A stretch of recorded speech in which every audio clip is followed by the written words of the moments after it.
I'm not even a player, and I think that it's a little bit too early. But again, they got beat by a team today that isn't really any good. Right. Well, I take that back. The Texans have a great defense, and it's why Tennessee didn't score today. The offensive problems are too much on the offensive line, I think, for them to beat better teams. Yep. It seems to affect C.J. Stroud some. Stroud makes some great plays today. Woody Marks ended up stepping up. That may be who their lead back is now. Nick Chubb seems to be the injury maybe too much to come back from. I think something we talked about last week. There's at least you've got some fresh legs in the backfield. That's going to be better for the Texans, but they're not a playoff team. They didn't look like a playoff team today, winning a game 26-0.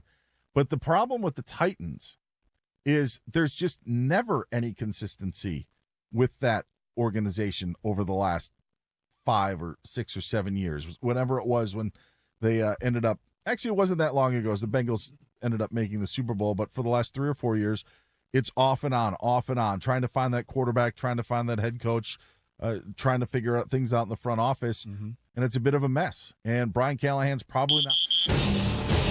The clock has hit 0, and overtime is here. The 49ers win it! Mark Grandy and Sterling Bennett are here for instant reaction. Stuff it. Come on. We'll take you into the locker room and hear from the players and Kyle Shanahan. I thought Brock did a good job. He has a chance to win. And, of course, we want to hear from you, the faithful.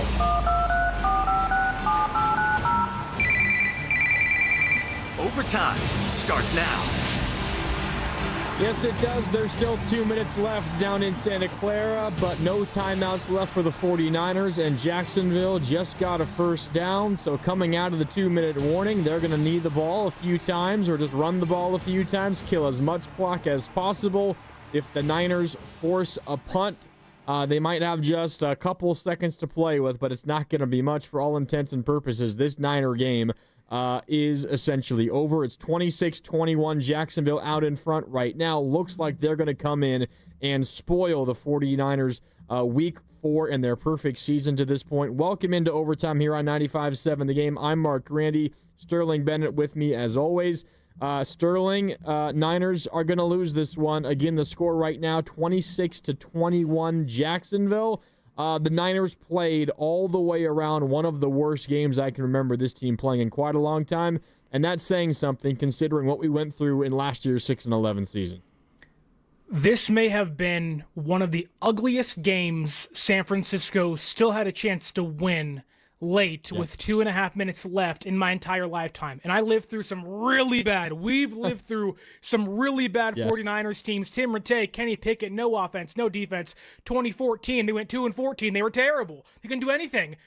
And when your franchise quarterback comes back off a toe injury, which clearly still bothered him, and he turns the ball over 3 times, and I get it, you expect there's going to be some rust. There's going to be some issues early.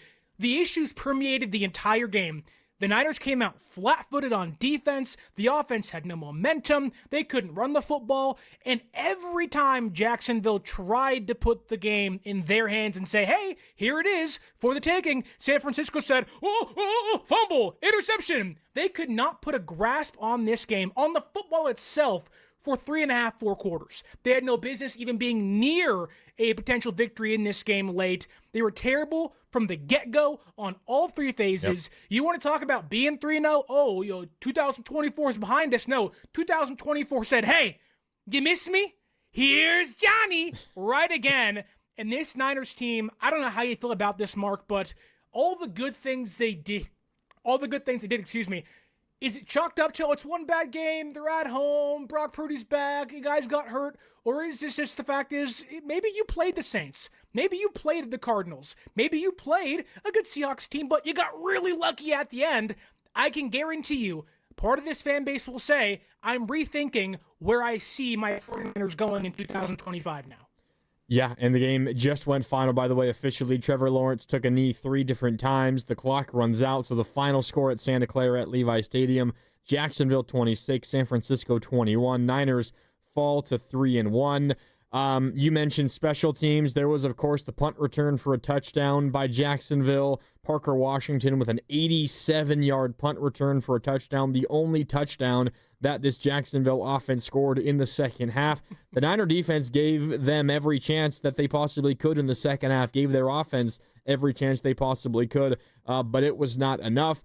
That's a special teams issue. Defensively, largely, I think it was a fine performance. There were some bad ones. On the ground, ETN really hurt the 49ers. He had a 48-yard touchdown run. Now, that came immediately after a Niner turnover, and all of the Jacksonville points early, their touchdowns came right off of Niner turnovers, so you're putting your defense in tough spots, but still, this wasn't as stingy of a performance defensively by the Niners as in the past. There were some penalties as well. And then offensively, Sterling, I mean, take your pick. You want to talk about the turnovers? 4 of them. Jacksonville didn't turn the ball over once. Jacksonville, is the best defense in the NFL in terms of forcing turnovers. I believe that's now 13 takeaways in their 4 games so far this year. They're absolutely amazing at that, and they dominated the Niners in that category. Do you want to talk about drops? I think I counted 6 of them, Sterling. Is that right? 6 drops by Niners pass catchers today. 3 by Kendrick Bourne, 2 by Christian McCaffrey, 1 by Juwan Jennings. It was kind of a tough one on the goal line, but I think Brock Purdy actually put that one where it was supposed to be, low and away from a defender. Juwan's got to catch that, but 6, depending on how you define a drop, 5 or 6 drops, and a lot of them in really, really big moments. And the run game still not being able to do anything in this one.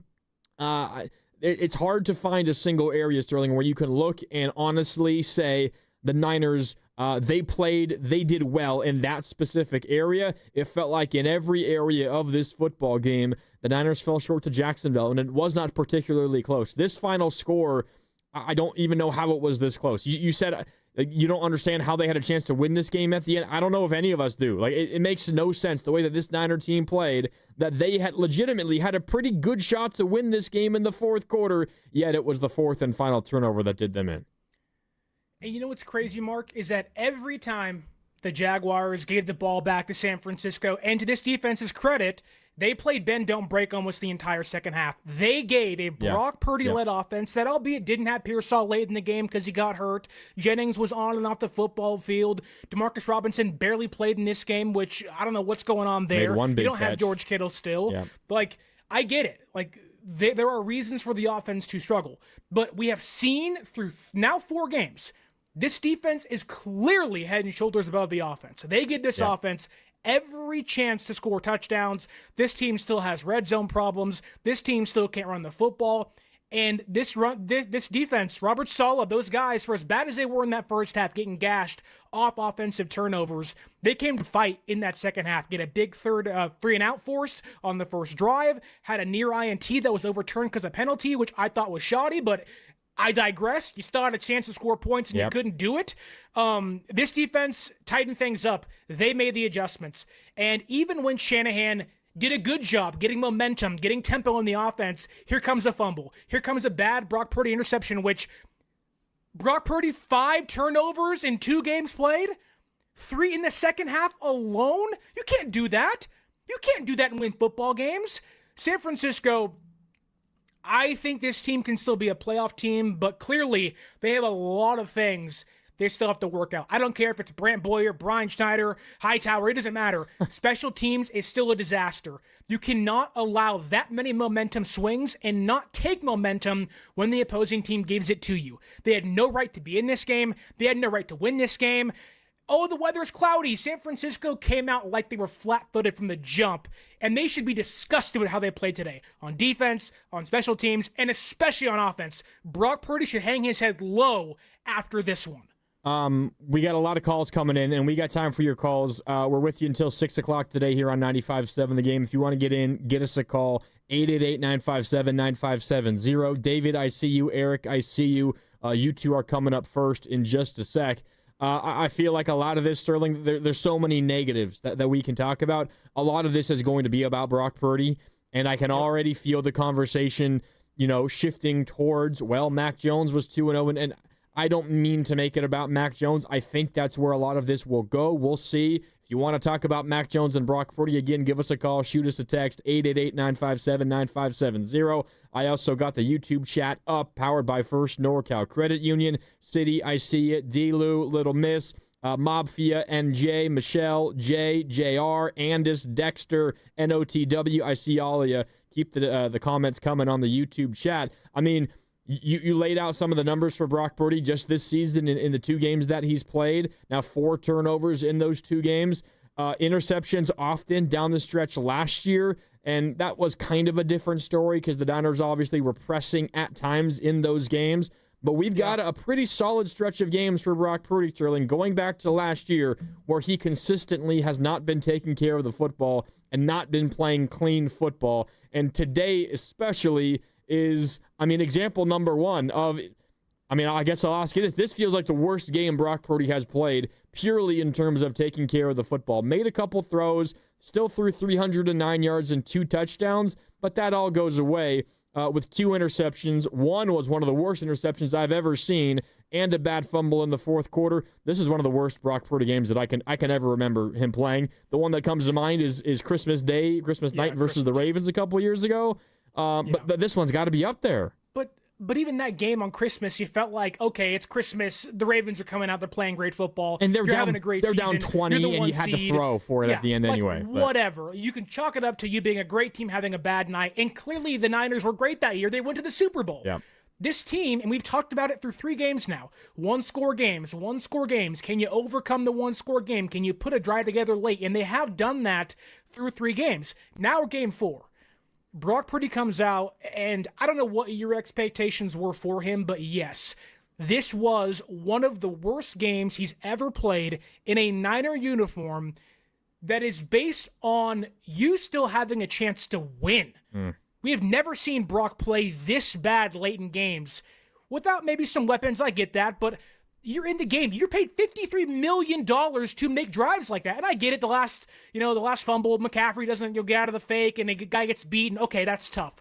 The pocket collapsing is not Brock Purdy's fault. Okay, he has a hurt toe. Can he scramble? Didn't seem to affect him too much on the run in this game, but how many high-pointed balls did we see? How many overthrows did we see continually through 4 quarters? He never found rhythm. There was never momentum. He was inaccurate the entire day, essentially. And yeah, there was some drops, but this was Brock Purdy's worst game since 2022 when he first came in against the Dolphins. This team had a chance to win. He's paid to carry this team to victories when Kittle's not in the football game, when there's no Brandon Ayuk, when there's no Pearsall, when there's no Juwan Jennings, when he doesn't have his guys, when the run game is not working. While it may be harder, these are games he's paid to win. When how bad you've been, it's supposed to be, wow, they gave Brock Purdy one final chance, and that was the difference. You're paid like an elite quarterback, better play like an elite quarterback when it's all said and done. He didn't do that. He was terrible today. I would not be shocked if he has the most turnovers in the entire league by the end of week 4 for starting quarterbacks. That's how bad he's been this season through 2 games. Well, and he missed 2 games. And if he's up there in turnovers, that goes to show it. I went back to his game log in the final 3 games of last year, Sterling. So his last 5 games played, final 3 games of last year, that was the Rams, Dolphins, and Lions losses. And the first 2 games he's played this year, week 1 in Seattle, and then today at home against Jacksonville. In those 5 games, 9 touchdowns, 8 interceptions. 9 touchdowns, 8 interceptions. Off the top of my head, in some of those other games, I don't remember if he lost any fumbles. He lost one today. So at best for Brock Purdy, 9 passing touchdowns and 9 turnovers. At best for Brock Purdy in his last 5 games as a starting quarterback for the San Francisco 49ers. That's simply put not good enough. And last year is whatever. It's last year. The season was over. Like, I tend to kind of wipe what happened last year, but it is a troubling trend. And it has not been good so far this year. Did he play poorly at times week 1 in Seattle? Yes. Now, did he get the job done on the final drive and win the game? Also, yes. But today, oh my goodness. If you're a Purdy fan, and I saw some of this on social media already, and I tend to be a Purdy fan. I think he's a really good quarterback in this league. You're going to blame that interception, the second one that he threw, on the deflection at the line of scrimmage. And yes, it was deflected. It was tipped.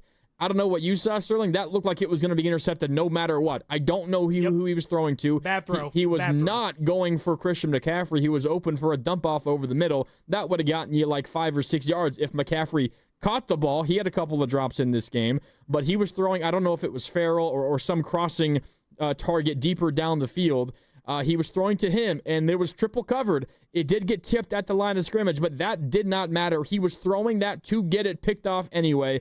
Bottom line, terrible, terrible decision, and this is becoming a trend for the 49ers and for Brock Purdy, and they are not good enough, Sterling, around the margins where they can survive not games like this, because 4 turnover games and 3 by your starting quarterback, those are somewhat unique. They're not good enough to survive 2 turnover games for the 49ers. Like, they are not good enough to make up for that kind of mistake in a game that's going to be decided by a couple of plays. The Jaguars made those plays. The Niners did not. They're not good enough anymore to survive and win games if their quarterback turns the ball over once or twice. They have to play nearly perfect in the turnover battle to win football games. The margin's so thin. We said it every single week this season. Whoo-hoo, made a mistake here, got lucky. Defense picks you up late. And we'll get into the Nick Bosa less Niners defense today and how they fared. But, Mark, you're right, that this team cannot afford to have its starting quarterback turn the ball over 3 times and expect to win. I feel bad for the defense. I mean, how many times do they have to answer the call, get off the field on 3rd down, force a turnover, force a punt, and give this offense the football back with a chance to win, either take a lead late or secure a walk-off victory. And they've done it at times this season against the Seahawks and against the Cardinals, and there's been some big breaks in there. San Francisco still had those big breaks, but could not answer the call. I think the Jaguars' defense is probably one of the best they've played all year. I wanted to respect them coming into this game. I knew it was going to be a massive test. I would not have balked at anybody saying San Francisco loses this game. But it's not the fact they lost. I can accept a loss. Jacksonville came in and just played better. They didn't just play better. You gave them the football 3 separate times. You played terrible on special teams. 4 times. They gave it 4 times. 4 turnovers, whatever it is, it's too many, Mark. You can't win games like this. You are not going to find yourself in the battle for the NFC West, championship or a wild card hunt if you play this poorly every single week. And I'm not just blaming Brock Purdy, but he deserves a ton of the blame in the loss. He turned the ball over 3 times. McCaffrey fumbled and recovered his own fumble. Could have easily been 5 turnovers. Still You're couldn't right. eke it out. Just bad, Mark. Bad everywhere for this team. All over the place. You're right. Like, if Trevor Lawrence comes out and explodes for 375 yards and 3 touchdowns, and Brian Thomas, gets out of his early season. Yeah, and gets out of his early season funk and goes off for 150 and 2 touchdowns, including one 65-yarder. It's like, all right, tip your cap. They earned that. They were better than you. But this just felt so... I don't think unprepared is the right phrase or the right word. It just felt like an unserious attempt by the 49ers to win this football game. And so many simple, straightforward mistakes that cost them in this one. And it's a big reason why the 49ers are 3-1. And to be fair, Sterling, and I think this is what you were talking about earlier, the Niners haven't really played a clean game all year.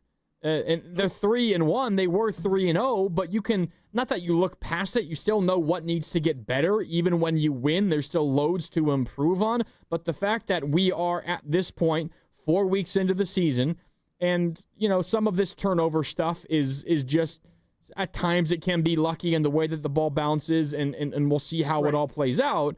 But the fact that the same issues that were plaguing the Niners in all of their games got worse today, that's a major red flag, because you win, but you're still taking all of those learning lessons to heart, and you're taking it serious, and you're trying to improve.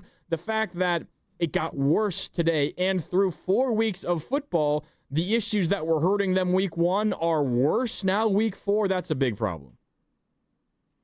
Well, and now we're seeing on social media that Liam Cohen and Robert Saleh had to be separated after the game because they were getting into an argument. Oh, was it about sign stealing? I'm going to assume so, and don't forget the fact that Saleh was supposed to be Jacksonville's head coach. Cohen kind of bucked the Buccaneers and kind of last second said, "Hey, I'm coming," and that kind of created a domino effect that helped San Francisco. But you can tell that there was the animosity walking in. There was clear gamesmanship being had of like, we respect Jacksonville, but, and I don't know what it is, but Robert Saleh seems to have, and maybe it's because there's none of the elite offensive stars out there for San Francisco continually. No Kittle, Jennings on and off, Pearsall on and off today, but that defense seems like, even without Nick Bosa, while there was clear struggles, he'll address them, it'll change, it'll get better. This has been the exact same offense for 4 straight games.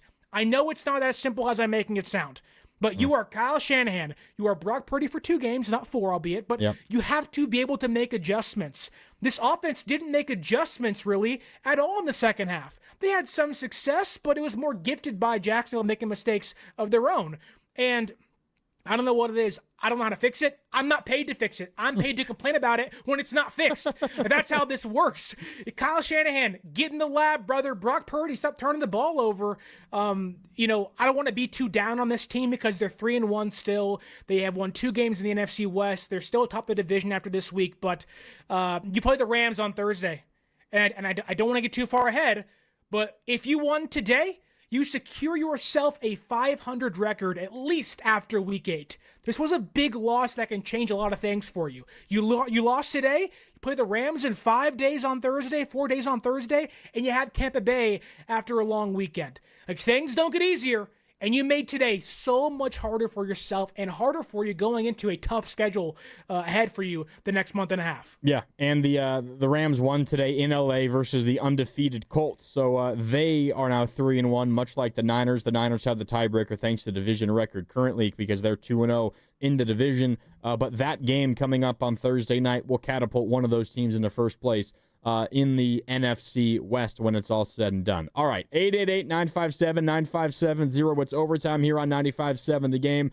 I'm Mark Grandy. That's Sterling Bennett. We're with you until 6 today here on 95.7 The Game. We'll hear from Kyle Shanahan coming up probably right around the top of the hour at 5 o'clock. He's talking to the media right now. We'll relay all of that to you coming up in a little bit. But as promised, out to the phones we go.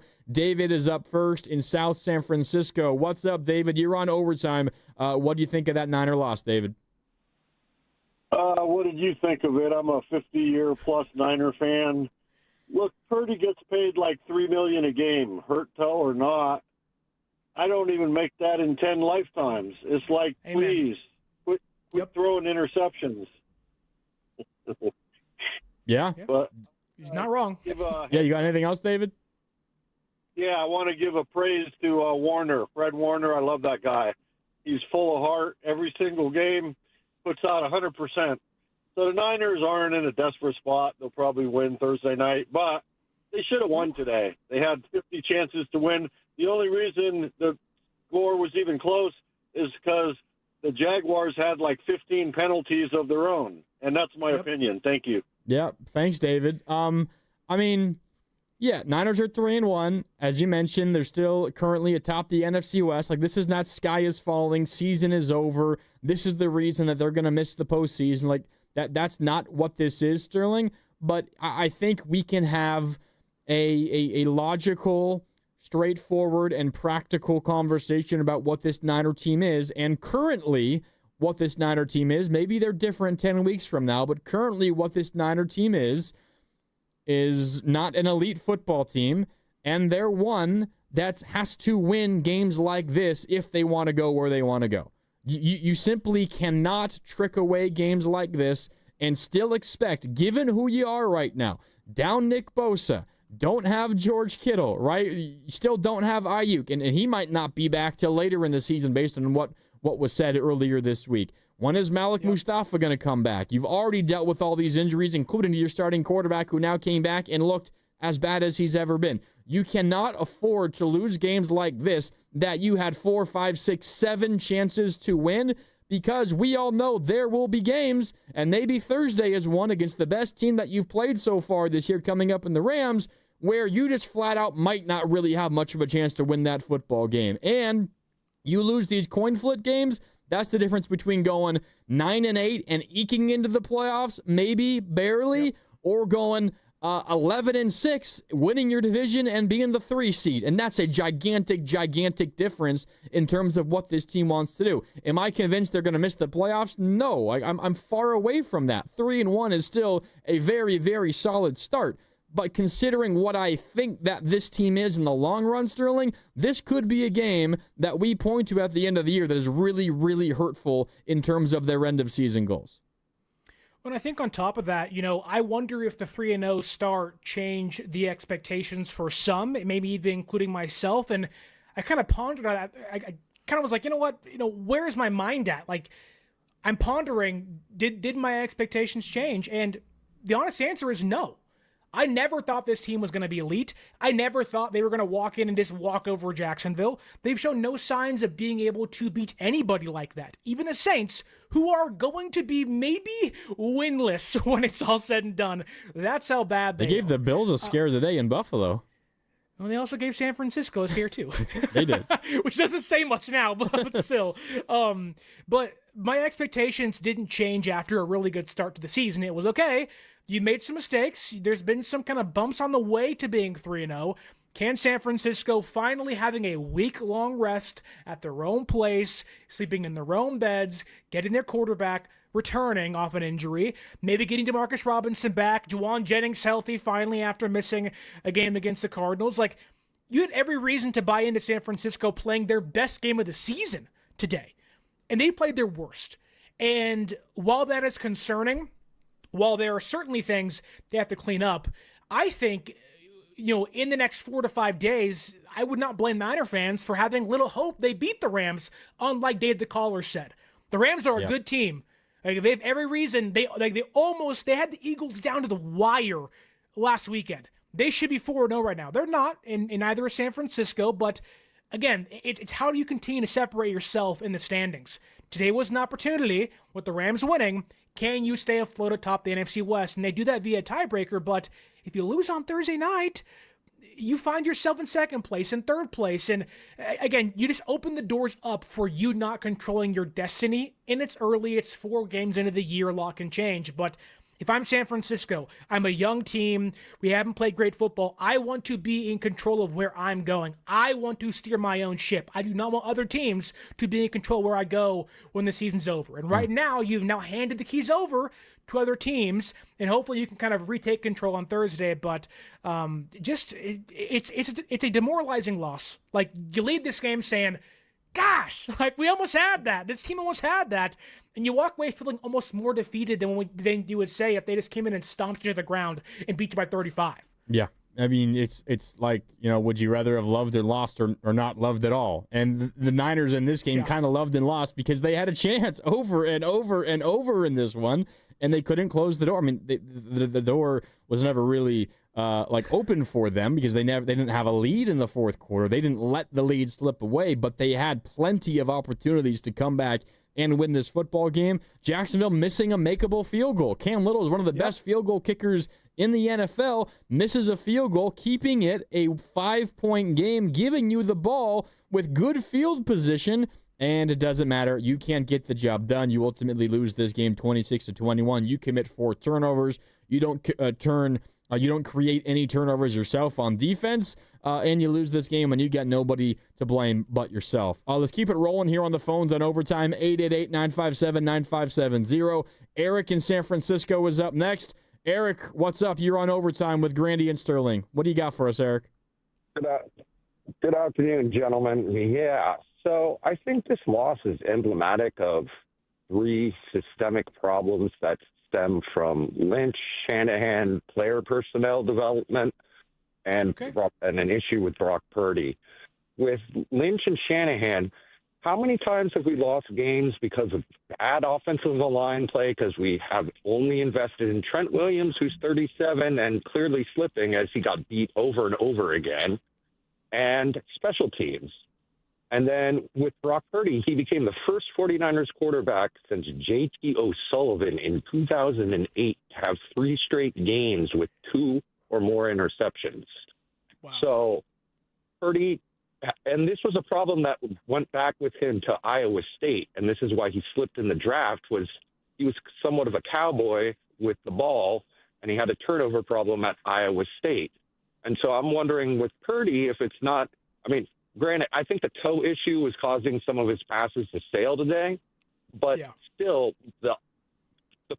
as you pointed out, he has at least 9 turnovers in his last 5 games, maybe 10 or more. We don't know because of the amount of fumbles he may have had.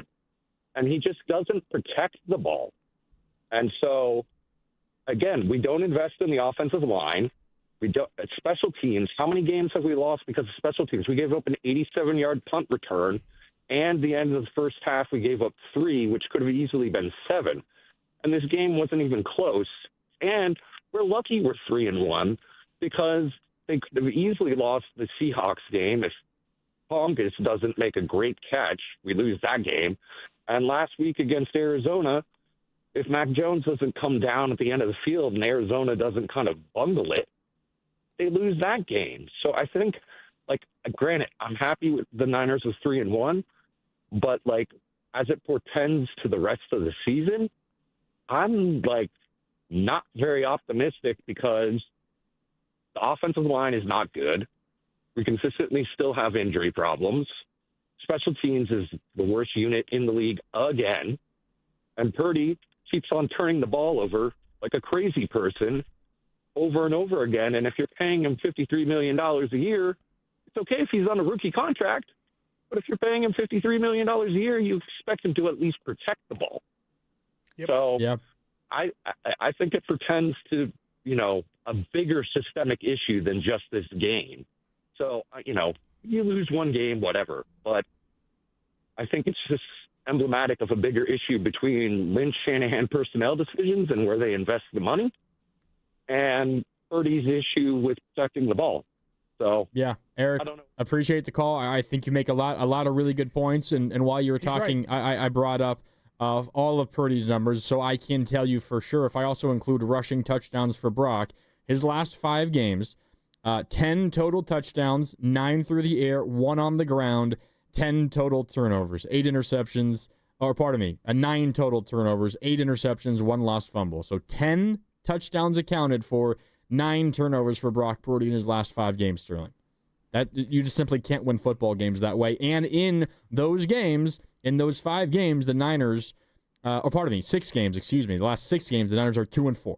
That's about right. You turn the ball over 9 times in 6 games as a quarterback, 2-4 sounds about right. In fact, that honestly sounds like you overachieved because you should not be winning football games when your quarterback is turning the ball over that much, and they won 2 of those 6 games. And you expect your quarterback, when everything else is going haywire, when guys are off the football field, when your special teams, which, yes, once again is one of the worst in football, while cutting Jake Moody was nice to get an actual kicker that in there, it hasn't helped much on punt return coverage and kick return coverage whatsoever. They're still terrible. You would like to think that when everything else is going crazy, do you have a stabilizing force in that huddle to say, hey, focus, we got this, we're going to be okay? Think what you want of Jimmy Garoppolo. And I know he wasn't the most athletic guy, and he made his own mistakes. I'm not praising him for who he was as a quarterback. But I tell you this, the one thing he was great about was when I throw a pick, when someone fumbles, we're going to get it right back. We're going to score a touchdown the very next drive. We're going to answer immediately. Brock Purdy, at least this year, or in his last 6 games or so, has not been a stabilizing force in that huddle. Yes, he's made some great plays. Yes, he has won you some games with his playmaking ability. But he's also dug you into deep holes that it made it so hard to come out of. That Seattle game, for as close as it was, for as anxiety-inducing as it was, for as happy we were after they won, he threw that second pick late that made that game harder than it should have been to win. He's making mistakes that are making his job harder, that are putting his receivers and his running backs and his offensive lines and making their job harder. And it doesn't excuse how bad the offensive line has been. They've been terrible all year. They were bad last year, too. They did nothing to insulate themselves. Oh, you got Purdy? That's fine. Trent's 37. You have a 7th-round rookie starting left guard because you didn't sign somebody else or draft somebody else this year because the Raiders jumped you in the 3rd round for the tackle you wanted. It's inexcusable. We know that. But amongst all that stuff, who does every team point to? The Chiefs point to Mahomes, the Ravens point to Lamar, the Bills point to Josh Allen, the Bengals at one point in time before injury point to Joe Burrow. They point to their guys at the top and say, hey, things are terrible. Fix it. Be the hero. Yep. Change the game. Bring us back to average. Bring us back to a floating ability to kind of keep ourselves aligned when everything's going nuts. And Purdy hasn't been that. Purdy has not been a stabilizing force. He, in fact, has brought this team down at times. He's brought them back up. But if you just play a little bit more average, don't have the roller coaster ride, you probably win a game like this today. We're going to go back to the phones here in just a sec. Guru, I see you. The coach, I see you. Miguel and Eddie, hang out, and we will get to you. I think bottom line, Sterling, and this is the subject that you're talking about, and I know Brock Purdy's mega contract has not kicked in yet. It officially kicks in next year. He's still quite the bargain for this year in terms of the Niners' financials. But when you're paying a guy $53 million per year to be your quarterback, you signed him to a 5-year, $265 million extension. When you're paying a guy that much money, you're going to have unless you just are the best drafting, team in the NFL, and maybe this is where the Eagles can get away with things because they have been amazing at drafting. Unless you are that, and the Niners are not that, even though I think the early returns on this draft class are pretty positive, and same goes for last year's draft class. If you're paying your quarterback $53 million per year, invariably there are going to be holes in your roster elsewhere because you cannot afford to have all pros at all other positions like the Niners have had at times. And when that's the case, when things get tough and your team isn't clicking on all cylinders, you turn to your quarterback, Mr. $53 million man, and you say, you got to go win us this game, kid. You got to go win us this football game. Or at the very, very least, you can't be the reason that we lose this football game. And today, Brock Purdy was the reason the Niners lost this football game. Does it mean I think suddenly the contract was the worst decision the Niners have ever made? No, of course not. It's one game. There is a frightening, troubling trend going on right now with Brock Purdy and turnovers. But bottom line, Sterling, when your quarterback makes that much money, it's just unacceptable to have performances like this because there's no other way given the constraints, the financial constraints your team is under with a mega contract like that. There's not really a way that you can get those mistakes back elsewhere. Brock Purdy just simply has to be better. Oh, I don't know if we lost Sterling's connection there. We'll get the guys on that in the back. We'll get that sorted out. While we do that, I'm here. Oh, there you go. Yeah, I was like Brock Purdy, gone in the second half. Don't worry, I'm here, Mark. We're all right. I muted my mic. I said, I have to yell by myself for a second. I'm so angry. I don't want Mark to hear it. But I was going to say, on top of that, part of me wants to just say it's one game. He's back off the foot injury. He'll bounce back. And I have no reason to not believe that Purdy can bounce back. And I think that Brock will, in the upcoming weeks against the Rams and the Buccaneers, play better football. I think he will. He has shown us in previous years that he can, build himself back up and win you games against really tough opponents like the Rams and the Buccaneers. And you think about it, maybe Pearsall, is back against the Rams and Jennings is more healthy, albeit he took a thumper of a hit in the end zone today. Robinson more in the offense and maybe get some more, reps out there. Kittle's back in 2 weeks. There's reasons to believe with the weapons around him and maybe a more consistent rotation of guys and less drops from his receivers, he'll play better. But then I think it shouldn't matter who's out there. And yeah, it affects things, obviously. The Chiefs aren't playing great football. They have no weapons. None. They're not playing great. What's Mahomes' excuse?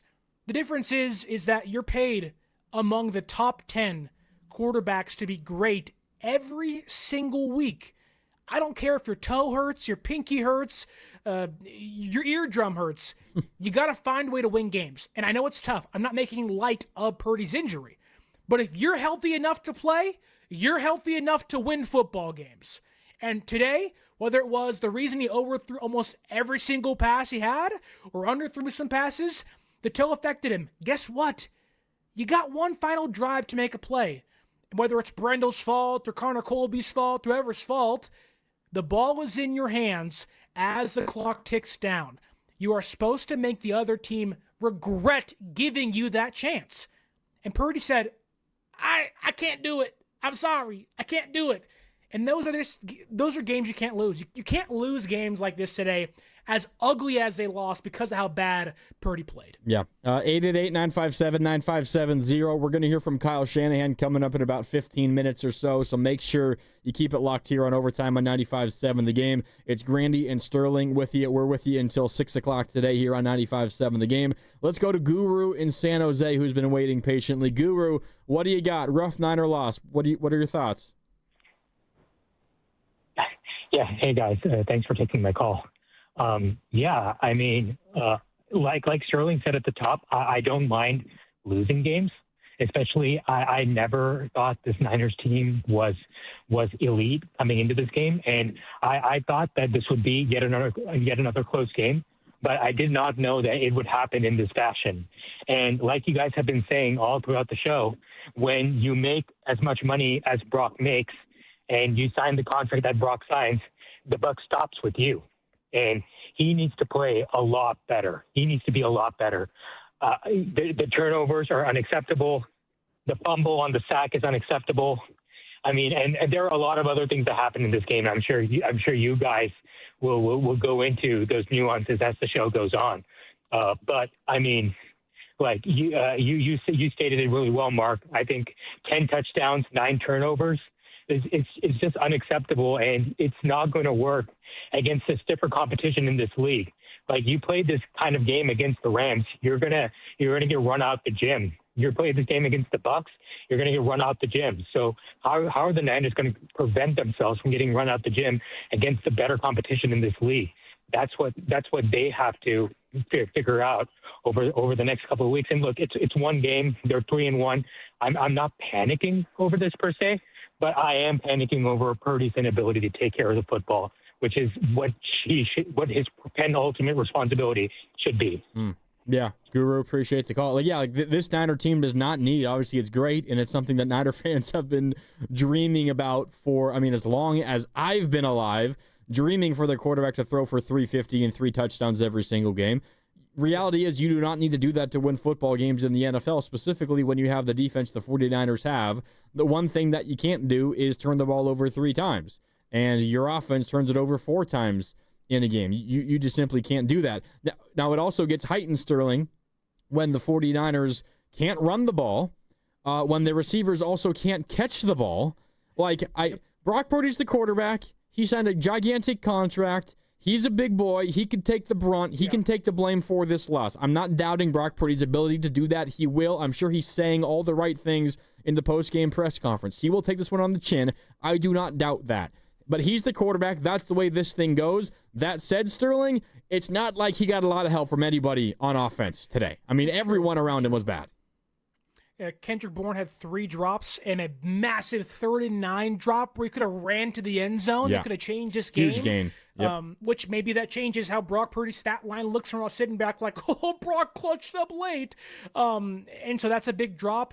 Brock Purdy didn't cause Luke Farrell's fumble early. He didn't cause a 48-yard run by Etienne for a touchdown on the very next play. He didn't cause Parker Washington's return for a touchdown on special teams. Yep.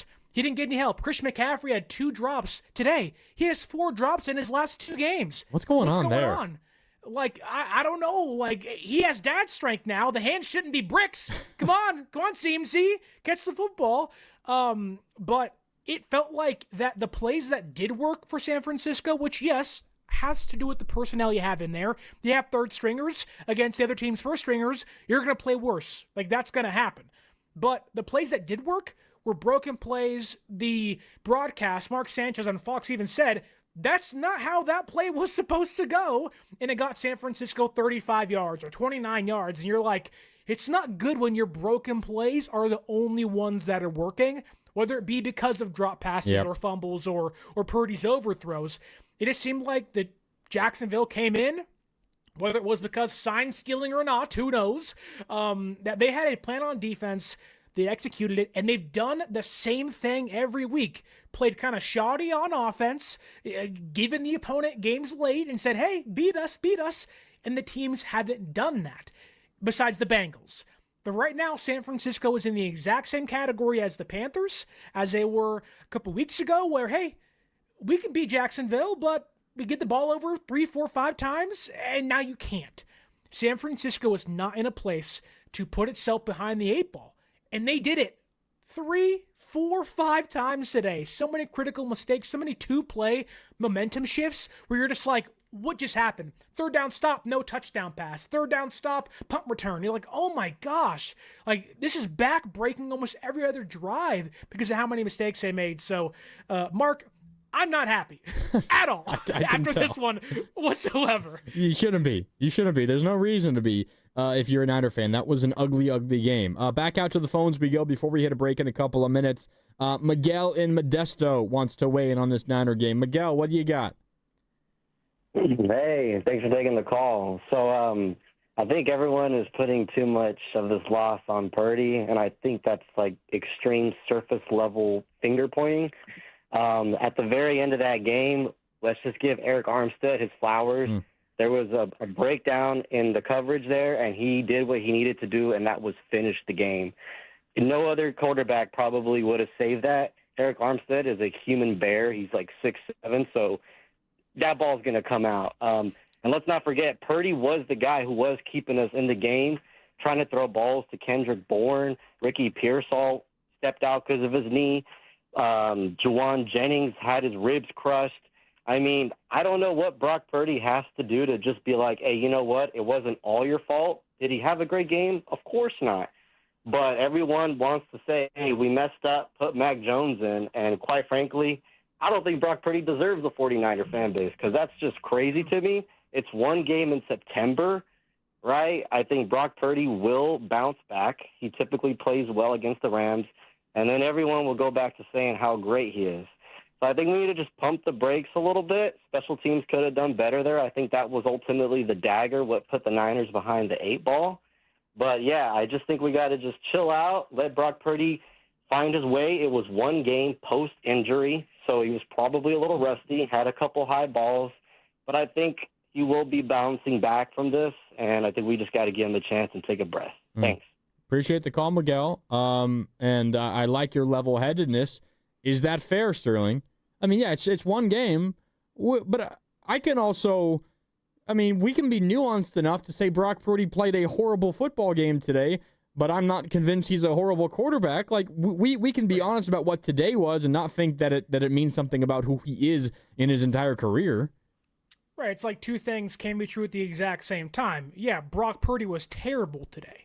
Terrible. I don't care how you chalk it up. Oh, he almost had 300 passing yards. He made a couple of big plays. And in my notes, you can tell, like, if you read them, it's like, oh, Purdy has momentum. Purdy sucks today. Purdy has momentum. Purdy sucks today. Almost every other drive of, like, what's going on? Yep. And to the caller's point, yes, anyone saying to play Mac Jones and bench Brock Purdy, get out. We're not doing that now. It's, like the caller said, one game in September. You are going to give Brock every opportunity to bounce back. He's earned that. He's paid that way to be able to bounce back. And to a previous caller's point, too, like, the offensive line has to play better. When you don't have your weapons, guys take longer to separate to get open. When your offensive line can't block, your quarterback can't throw. But guess what? We've been saying that for 3 years now, 2 years now. That's not changed. Is that on Kyle? Is that on John? Sure. But it doesn't change that Brock has to be better than he was today. And the hope is that he will be. The hope is that he can be. But the reality is he has to prove to us as the fans, me and you, Mark, that on Thursday he'll be better against the Rams. Yeah, absolutely. He's got to be. There's no other. There's no other way to this. All right, time for a break. When we come back on overtime, more time for your calls. Plus, Kyle Shanahan has addressed the media down in Levi's. We will hear everything that he had to say. That's coming up when we return. Again, plus your calls at 888-957-9570. It's overtime with Grandy and Sterling. We're with you until 6 o'clock today here on 95.7 The Game. Back with more right after this on 95.7 The Game. The John Deere Gator XUV lets you cut, pack, drive, scout, weld, stack, feed, pull, load, tow, spray, and haul, all in a single day. Because with the highest cargo box volume in its class, customizable features, and a towing capacity of up to 4,000 pounds, it gets the job done. You just have to get in the seat. Learn more at your John Deere dealer or visit johndeere.com/Gator XUV. Hi, I'm Michael from the War and Treaty. You know the jingle. Now discover the facts about Ozempic, a GLP-1. Only Novo Nordisk makes FDA-approved Ozempic. Learn about the real thing. Talk to your healthcare professional today. Call 1-833-OZEMPIC or visit Ozempic.com to view the medication guide and to learn more about Ozempic. Semaglutide injection 0.5 milligram, 1 milligram, and 2 milligrams.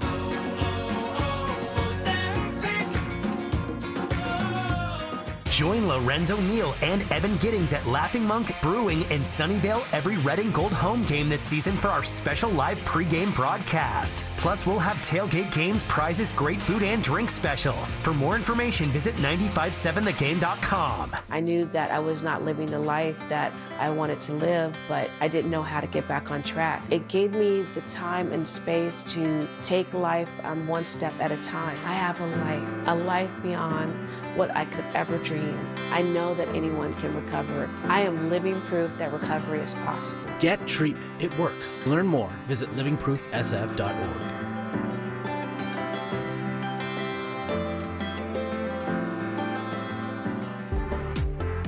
Looking to get out there and feel the in your hair? Chevy EVs have you covered. Like the Blazer EV, with bold style that's sure to you away. And with Silverado EV, towing is a breeze, with the capability to hitch up and tow with ease. And Equinox EV helps you keep moving along like with confidence. See your Bay Area Chevy dealer today. Hi, I'm Dustin, your friend and jeweler at Shane Company. I know finding a dream engagement ring can be overwhelming, but don't worry, we got you. As director of diamond sourcing, it's my job to make sure every single diamond at Shane Company is truly the best of the best. Our team travels the world to see diamonds up close, in person. We handpick each one for its unique fire, brilliance, and scintillation. Diamond buying is an art. Of course, we look at cut, color, clarity, and carat, known as the 4 C's. But that's not all. We also look at how each diamond looks on a hand, where it will be worn, how it makes you feel, and if it's worthy of a Shane Company customer. That type of expertise only comes from working for a company that's been a family business since 1929. We also think about your budget. We only pick the best in each grade in all shapes and sizes.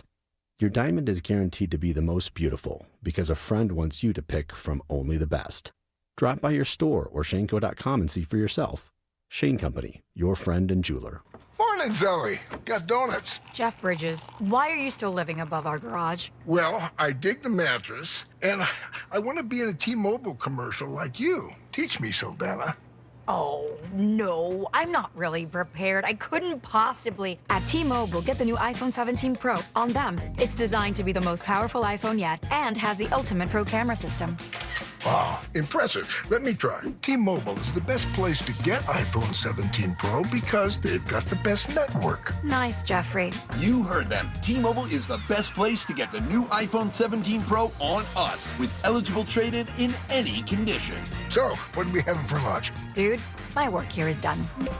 24 monthly bill credits on experience beyond for well-qualified customers plus tax and $35 device connection charge. Credits ended, balance due if you pay off earlier. Cancel. Finance agreement iPhone 17 Pro, 256 gigs, $1,099.99 and new line minimum $100 plus a month plan with auto pay plus taxes and fees required. Best mobile network in the U.S. based on analysis by Ookla Speed Test Intelligence data 1/2025. Visit T-Mobile.com. Join 95.7 The Game at Pier 39 for a special live broadcast from 12 p.m. to 4 p.m. on Saturday, October 4th. Meet Zaza Pachulia, Festus Ezeli, Kalina Azabuki, Tim Roy, and Bonte Hill. Plus, enter to win Warriors tickets. For more info, visit 957thegame.com. This is the story of the one. As a maintenance supervisor at a manufacturing facility, he knows keeping the line up and running is a top priority.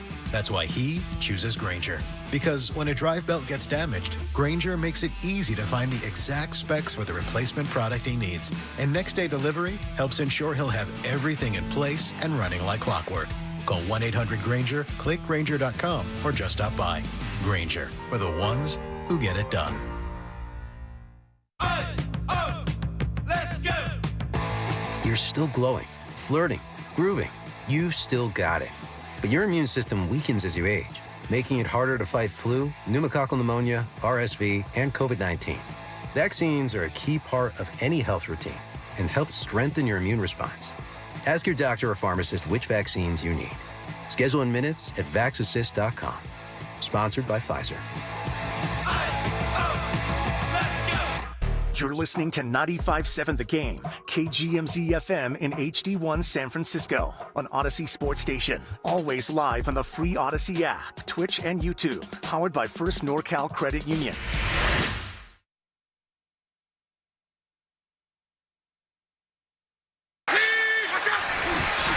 Empty set for Purdy. Here comes Eric Armstead. It's caught by Luke Farrell, the former Jacksonville Jaguar, and he pounds his way for a first down. That ball came out at the end of the play. Could it be a takeaway? And it is! The Jaguars do it again! Their NFL best 10th takeaway as Dennis Gardeck landed on top of the loose ball, dropped by Farrell. Now back to overtime. Instant reaction to the game with Mark Grandy and Sterling Bennett. We are the Bay Area's football station. 95.7 The Game. Adam Amin on the call on Fox. Yeah, that was turnover number 1 for the 49ers offense. A Luke Farrell fumble after a nice catch and run in the first half. Niners would turn it over 3 more times, all at the hands of Brock Purdy. 2 interceptions, 1 strip sack by former Niner Eric Armstead. We're talking about Brock in his last 5 games specifically, Sterling. During the break, I went back and added last season's numbers to the first 2 games this year. And remember, he missed 2 games last year. So we're talking about now a season's worth of Brock Purdy. His last 17 games played, 29 total touchdowns, 24 are through the air, and 5 on the ground. 29 total touchdowns accounted for, and 20 turnovers in 17 games. We're talking about a sample size of a season's worth of football by Brock Purdy, and 20 total turnovers, 16 interceptions, and 4 fumbles lost. If you and I are getting on here and overreacting to just one game, that's one thing, but the turnover issue is not a new thing for Brock Purdy. The bottom line, Sterling, is if he played a full 17 games and he had these numbers from these 2 games this year, you tack that on to last year, he would have led the NFL in turnovers. That's what we're looking at. Now, part of the reason is the guys that turn the ball over a ton get benched. That Kirk Cousins might have led the league in turnovers last year, but he got benched at the end of the season. So that is part of it, but this is not just a new thing that we're seeing happen with Brock Purdy this year. And you want to try to excuse it because you're thinking, I've seen Brock Purdy play near MVP winning football before. Like, he was in the Super Bowl. He walked off the field with the lead in overtime. We've seen Brock play excellent in this offense, albeit the weapons are a little different now than they were last year too because of injury. Yep. And again, you want to excuse, once San Francisco gets healthy, once San Francisco has their weapons, once they have an offensive line in order, once they can start running the football again. Okay, that's fine. But what if those things don't happen? What if the Niners, which it seems like it's going to happen, have continual offensive injury weapons?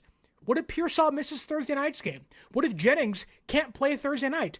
What if Robinson's the only healthy wideout you like next to Kendrick Bourne and MVS and Sky Moore? What do you say then? Kittle's not back on Thursday. They could walk into the game against the Rams in 4 days with their top guy being Demarcus Robinson, who's played 1 game this year and maybe 10 total snaps. That's not where you want to be. Who do you expect to help alleviate that pressure and make you better? Brock Purdy. Who's to say that as the season goes on, you don't lose more guys? Chris McCaffrey's healthy now, but things have happened in previous years that have changed that. How can you continue to find success? Does it make it harder without those guys? Yes, but the context as to why Purdy has struggled likely is not going to change this season. So he has to find a way to play better and play around and through the adversity. Can Brock do that? It's yet to be seen over the last 17 games. Prove me wrong and do it on Thursday and do it the rest of the year. That has to happen to win football games. Yeah, absolutely. All right, we got some calls that I want to get to, and if you hang out on hold, I promise we will get to you. But we also got to hear from Kyle Shanahan after a game like this. Niners turned the ball over 4 times. His quarterback, Brock Purdy, turns it over 3 times. Special teams issues. The run game is just stuck in the mud. Christian McCaffrey can't get going on the ground. The offensive line is not opening many holes for him. The only way to get McCaffrey going is through the air, and even that was a trouble. The Niners dropped like 6 passes in today's football game. I'm sure there's countless things that are pissing Kyle Shanahan off right now, and let's find out. Kyle Shanahan, post-game, meeting the media. Here he is after the Niners' 26-21 Week 4 loss to Jacksonville. All right, guys. Injuries from the game. Jake Tonjes had a stinger/shoulder. He ended up returning. Ricky Purcell had a knee. Came back for a little bit, but then was out. Juwan Jennings, ribs, ended up returning. Go ahead. How do you think that the whole game your guys had the right energy level, or would it just seemed a little slower than usual? The rhythm was a little off. Did you feel that today? No, not at all. I thought our energy was fine. I thought it was... I think rhythm was tough, probably with the 4 turnovers. And I think we had 1 punt in each half, 4 turnovers. One of them that I think would have been a touchdown. It's tough to overcome those 4 turnovers. Then you give up a punt return for a touchdown, and then we didn't get any. So still had a chance to win that. Had the ball with 2.5 minutes left, down 5, I believe, around the 50-yard line, but then had another turnover. Purdy's second interception, was that ball tipped at the line of scrimmage? I believe so. It looked like it. I mean, what did you think of his game? It seemed like some passes were high and off target. I mean, does the toe factor into any of that? You can ask him. I don't think so. And we all got to do better. He had some good plays today, but we all got to do better today. Turnover, do you think was going to be a touchdown? On the one of McCaffrey. % healthy? Purdy. Just asked was about Purdy, but when it comes to Purdy, did it seem like he was just trying to knock some dust off maybe, or some rust off when he got back out there? What did you see from Purdy? I saw some inconsistency with our whole offense. Moved the ball, but really killed herself on 4 different turnovers. 2 were fumbles and 2 were picks. 1 was off a tip. 1 was just out of reach of Christian is what it looked like. He was waiting for him to get through there. The guy was grabbing him, so it took a little bit longer than usual. It just sailed on him a bit, and I thought the other one got tipped. But made some plays, still had a chance to win it at the end, and it looked like they got through on that last blitz. But he's just got to protect the ball there. Well, there's a sequence in the first half. Penalty before the 3rd down there. Yes. And they didn't get to them. Did you signal that very clearly to them, or? Yes, and they told me they messed up. So. And then on the challenge, it looked like we all saw the replay at so much time. Yeah. Did you think that was reversible? I did think. I thought I saw one that I thought was a chance to be reversible. So we took our shot on it, especially I think it was a 3rd and 15. It was a huge momentum change there, and I thought it was worth taking it. The one you tried to decline, you called timeout there, so they can't go back in. I called timeout because they weren't doing what we wanted them to do, and that's where they couldn't go back. So that's where they just apologized. After game, Liam and Salah were exchanging words. I mean, are you surprised that, I assume over sign stealing, are you surprised that Cohen maybe wasn't thrilled about that? No, try to clear it up, but I didn't see what happened, so I'm not sure. Don't think you should be that sensitive about it, but it is what it is. Not too worried about it. With Ricky, is there any indication of the severity? With Ricky and his knee, is it a re-aggravation or any indication of the severity? Okay. Yeah. Any indication of the severity? We're not sure yet. Special teams been an issue since last year. This game there's a return touchdown. I think there could have been a block in the back being called. Do you think the same way, or on that play was Aaron Neal kind of shoved before he break it? You guys saw the clip? Yeah, it looked like one to me. That's what I thought I saw. But is there something you think special teams could have done better? Moving forward. Yeah, tackle the guy. We on that one, wish we would have got that call. And I'll see it closer on film. The other one, we did have a guy on him. He broke through that broke through an arm tackle, and then he hit it. I'm not sure what happened with the rest of it. What was your view of the Upton Stout interception or the penalty that they called on? It looked like a hell of a play. You obviously lose a lot without Nick, but how surprised were you with the lack of pressure you guys were able to put on with that pass rush today? I don't know. I mean, I have to watch the tape. I mean, I know we didn't get any sacks and stuff, but, I thought their main thing was they ran the ball. They got some explosives in the run game, especially I think they got a 50-yarder, something like that. So I think that is tough to generate pass rush when they're dependent on the run like that. And it looked like they had way too many quick throws that we need to be more competitive on. The quarterback got the ball out of his hands fast. When you do that, there's not many opportunities for sacks. Kyle, a lot of people will say this was a trap game with your, Rams looming in just a few days. Did you feel that at all? That it was kind of after you get the fast start, and then what do you do to kind of make sure that you're ready for? No, we didn't think it was a trap game at all. We've been watching film on them all week. We knew they were a good team, and we knew we'd have to play really well. And regardless of what we did playing wise, when you have 4 turnovers and get 0, that's kind of obsolete. But you can't let 1 become 2. We got a game here in 4 days. Guys got to get home, get to sleep, start recovering right away, and we'll get the players in on Tuesday. Obviously, it looked like you might have got one with Stout, but didn't. The call went the other way. But I think it's 11 games now without an interception. I know last year doesn't count, but what's going to take that to turn that around? We got to catch one. We've had our hands on. To me, at least one each game. The one we did come down with was Stout, and unfortunately they called a penalty on that play. But we got when we get an opportunity to do it, we got to make sure to come down with it. What are you seeing out of the running game week after week that's not really breaking through? Just not enough explosives, really. I mean, we're getting extremely heavy 2-shell defenses, and I would have thought we would have done better today because you get heavy two-shell defenses. You can't get a big explosive run. Usually comes down to 3rd down, and that's what we struggled at the week before. But I thought we did real well on 3rd down today. We should have kept us out there and kept us going. That's what's so frustrating with the turnovers that we had. How do you get a team out of playing a lot of 2-shell? I mean, what can you do to exploit 2-shell? You keep attacking them and score points. You run the ball. You make them come up there tighter. You stay on the field. Stuff I think would have happened. I think that's why we moved the ball a lot today. I don't think moving the ball is a problem, but you got to score points for it to count. I think we had 2 chances in the red zone that I believe we should have scored on. We didn't get it done, but I believe it was there. And then I was happy with us everywhere else in terms of staying on the field and moving on 3rd down, but when you turn it over on 1st and 2nd, it really doesn't matter. Is it positive to have a game in 4 days so that you don't dwell on this and you can just move forward? There's no difference to me. It'd be the same either way. In his 2 games this season, Brock has 5 turnovers. There's a lot that goes into that. How would you diagnose what the problem is there?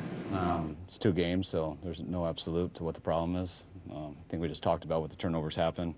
The one tip was unfortunate. The one just out of Christian's reach. Wish it would have been closer to him. And then you just got to protect the ball in the pocket when the guys are there. He was responsible for 3 of the 4 turnovers. Was that a matter of rust or just him not being 100% healthy? What's that? He was responsible for 3 of the 4 turnovers. Was that a matter of rust from him not playing or just not being 100% healthy? Neither. It was just what happened on those 4 plays or 3 plays, kind of what I've been saying. On the Sala bringing up the sign stuff last week, was that strategy that were you hey, let's bring it up, let's see if we can knock them off their game a little bit, or was that just Robert saying it? I think it was Robert just saying that and talked along with it, so I cleaned it up the next day. It could piss them off. I mean, I know it's not whether the team is mad or not, but it could piss off the other team, could piss off the other coaches. That's something you thought was the right thing to do? Yeah, we don't totally care if coaches are pissed off. I mean, that has no effect on a game. So I think Saul was paying them a big compliment what they're good at doing. It's not illegal. It said nothing illegal about it. I think when you use the word sign stealing and what headlines get with those type of words, I think that then the perception of that becomes wrong, and I don't think that was the goal, what he wanted to do. Coach, this is the team's first game without Bosa, and there's been some talks about trade or maybe signing for someone, try to replace him. Obviously, it's hard to replace him on both the run front and the pass rush. I'm sorry. I'm just saying this is the first game the team has played without Bosa, and there's been talks about signing someone or trading for someone to try to replace him. Obviously, it's difficult with his presence on the field. Can you give us anything on that? Yeah, you don't replace Bosa. All right, and that's Kyle Shanahan. You don't replace Bosa. By the way, that was evident today. We can get into that. Welcome back. It's overtime here on 95.7 The Game. That was a quick Shanahan. It was nearly 9 minutes, but not very long answers from Kyle Shanahan. One thing that I noticed, Sterling, he did not want to talk about Brock Purdy's turnovers. Asked multiple times about what went wrong, if the toe was bothering him, what led to the 3 turnovers by Brock, the one that was tipped, what went wrong there. And he kept just talking generally about the offense. When asked about Brock, he said, quote, "I saw some inconsistencies from the whole offense." He said, quote, "I don't think so," when asked if the toe impacted Purdy today. That's, of course, Purdy's injured toe that kept him out the last 2 games. He was talking about Ricky Pearsall. This is a scary piece of news, Sterling. Shanahan said it's the other knee for Ricky Pearsall that brought him out of the game in this one. And Ricky Pearsall, by the way, in the locker room said, quote, "I fell pretty hard on my knee and I was just feeling pain and instability." That's not fun, feeling instability in your knee. You can tell, though, Sterling, and it's no surprise that Kyle Shanahan, he's a little PO'd after that game, as he should be. 4 turnovers and you lose by 5 points. If you just commit 3 instead of 4, you probably win this football game. You had to commit 4 and you lose, and you're now 3-1. Well, and there has to be a sense of helplessness of like, I can't go out there and make the plays. I can only call them. And I think I'm calling a good game, and I think I'm putting guys in the right spots to have success, and they're not doing their job right. And so what can I do outside of being upset? And I wouldn't expect Shanahan to call out Brock, kind of by himself and say he didn't have a great game, bad turnovers. He isn't that kind of coach. Even when other quarterbacks here have not played well, he's not going to do that either. But the Pearsall thing is scary because you just saw Nick Bosa last week doing high knees on the sideline, and we're thinking, oh, it's going to be okay. It doesn't look too serious, and all of a sudden he's out for the year. Now, Pearsall was trying to get back in the game, which Bosa wasn't. There was clear indication that something more serious was happening where Pearsall may miss Thursday night. But that goes back to the larger part of the conversation of like, Purdy's not going to get any more, helping cast around him to play good football. And you may lose now your best wide receiver so far through 4 games this year. So it's not going to get easier. How do you bounce back? But my bigger worry what's up? Is the running game comments of, hey, Kyle, what's not working? Oh, they're playing 2-shell defense. Well, how do you game plan against that? And how do you find success through it? You just keep running the football. I'm sorry.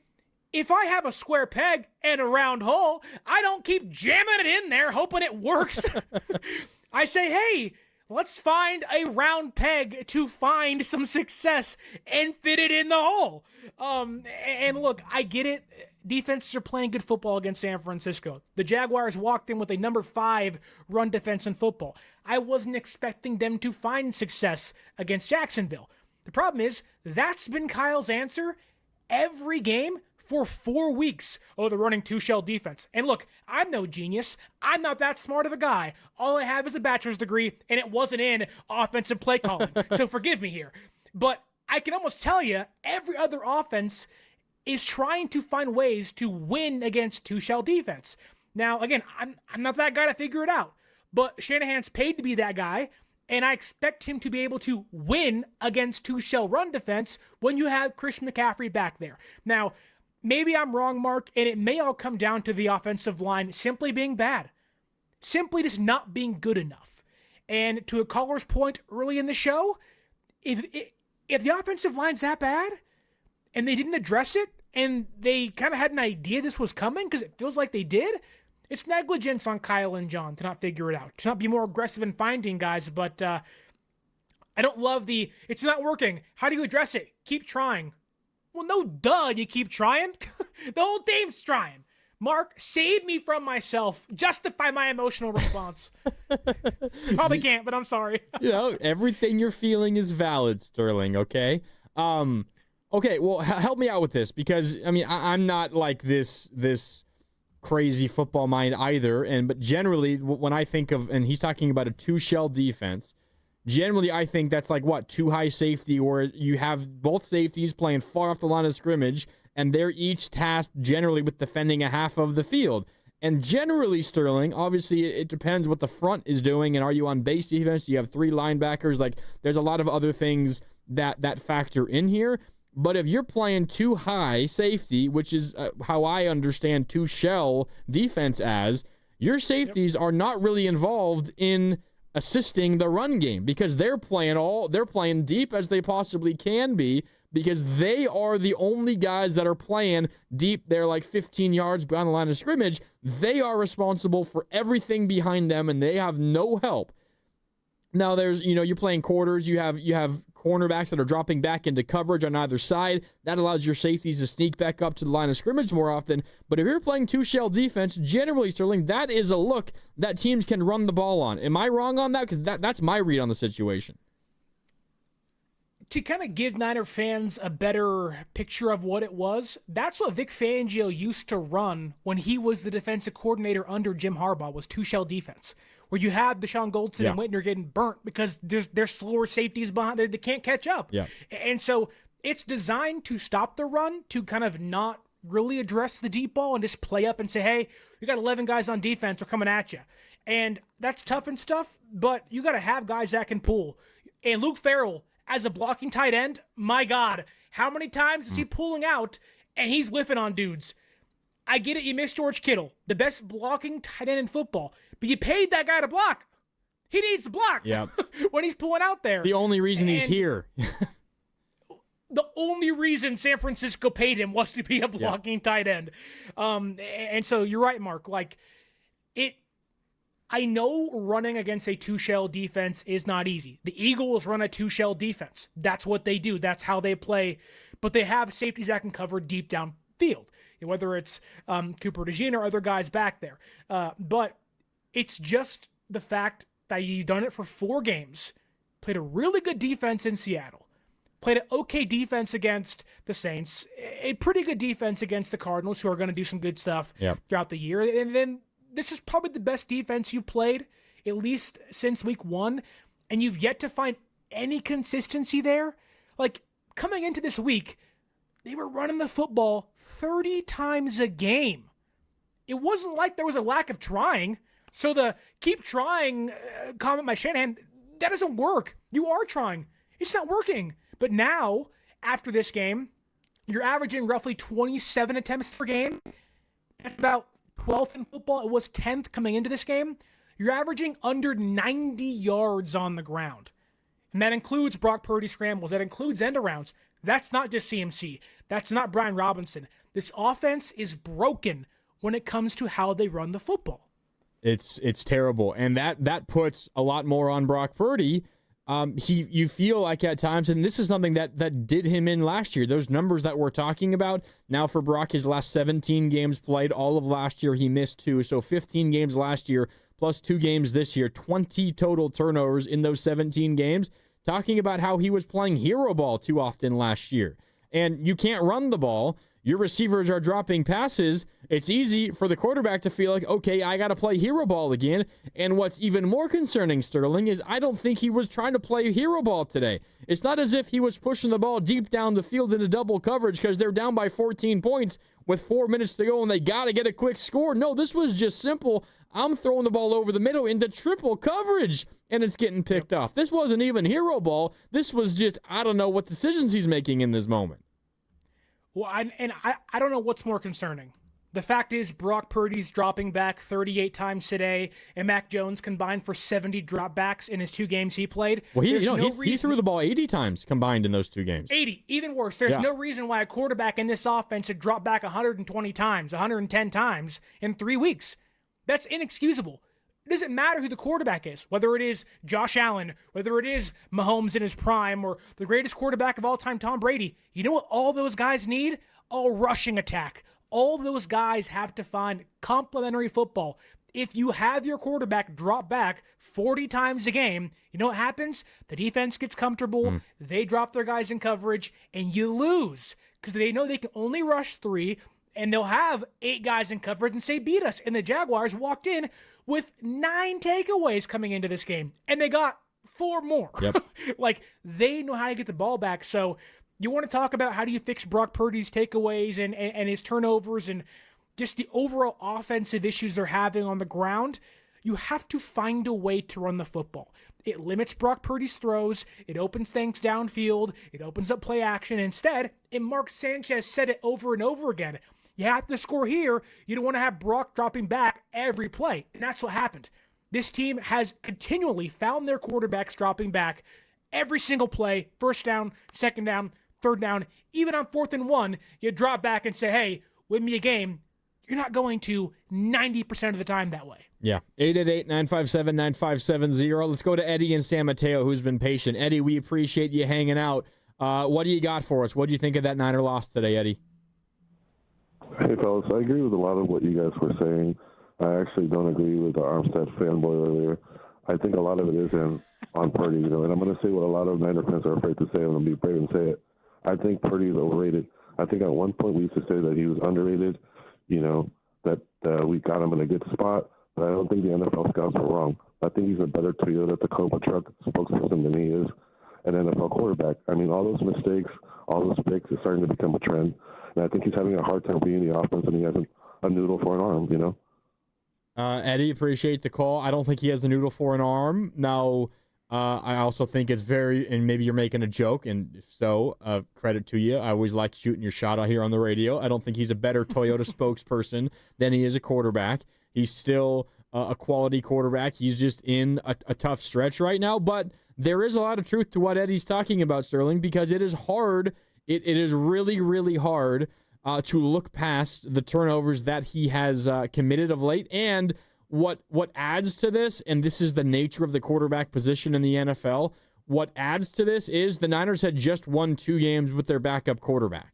And so you have that. That's the backdrop of then Brock coming back and turning the ball over 3 times and you losing a game that you really should have won otherwise. Like the discourse is going to get pretty darn ugly if you're a Brock Purdy supporter. And for the life of me, I think Niner fans should be, considering what this guy has done for you so far. I know it's a what have you done for me lately league, but we are headed, Sterling, because of what the last 2 weeks were leading up to this game, we are headed for what could become a pretty ugly conversation about the Niners quarterbacks.